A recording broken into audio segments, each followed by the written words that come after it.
Hello everyone, আসসালামু আলাইকুম। Welcome to computer data info channel. ইংরেজি টাইপিং শেখার কৌশল এই ভিডিওতে দেখব কিভাবে দ্রুত অর্থাৎ 15 থেকে 20 মিনিটের ভিতরে ইংলিশ টাইপিং শেখার উপায় এই ভিডিওতে শিখব। এই জন্য প্রত্যেকটি আঙ্গুলের নাম জানতে হবে। ডান হাত থেকে শুরু করি। এই যে এটাকে বলা হয় তর্জনী, ইংলিশে বলা হয় ইন্ডেক্স ফিঙ্গার, এবং তারপরেরটিকে বলা হয় মধ্যমা বা মিডল ফিঙ্গার। তারপরেরটিকে বলা হয় অনামিকা বা রিং ফিঙ্গার। তারপরেরটিকে বলা হয় কনিষ্ঠা বা লিটল ফিঙ্গার, এবং সর্বশেষ বৃদ্ধাঙ্গুলি বা থাম্ব ফিঙ্গার। বাম হাতের ক্ষেত্রেও ঠিক একই নেম।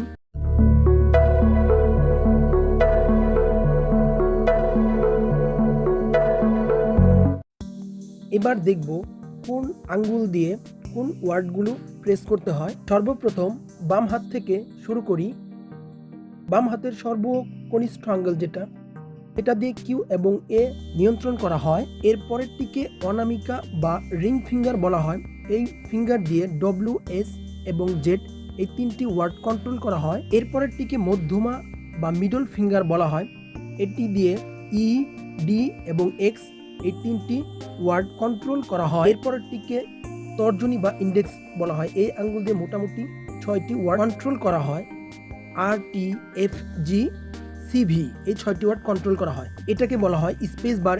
এটা বৃদ্ধাঙ্গুলি দ্বারা কন্ট্রোল করা হয়। এবার ডান হাত তর্জনী বা ইন্ডেক্স ফিঙ্গার, এটি দিয়ে মূলত 7টি ওয়ার্ড কন্ট্রোল করা হয়।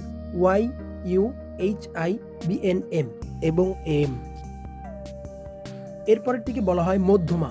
এই মধ্যমা বা মিডল ফিঙ্গার দিয়ে মূলত 3টি ওয়ার্ড কন্ট্রোল করা হয়। আই, কে এবং কমা। এরপরেরটিকে বলা হয় অনামিকা বা রিং ফিঙ্গার। এটি দিয়ে 3টি ওয়ার্ড কন্ট্রোল করা হয়। ও, এল, ফুল স্টপ। সর্বোপরি কনিষ্ঠা, এটি দিয়ে পি, ক্লোন, ডাবল কোটেশন, প্রশ্নবোধক চিহ্ন এইগুলো মূলত কন্ট্রোল করা হয়।